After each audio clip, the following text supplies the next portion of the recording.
Guys, kalian kalau takjil gorengan pasti pernah lihat yang tahu isi kan? Ini lagi laris manis banget. Selain itu juga banyak gorengan yang lain sih di tempat aku. Ini harganya 3.000-5.000 ya, jadi murah meriah banget. Oh, itu tahu Dan juga. tahunya fresh, langsung Iya digoreng. tak. Nih, tar dulu tinggal lempatin. Oke.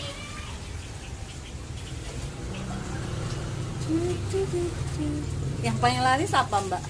Semua sih habis kalian. Oh.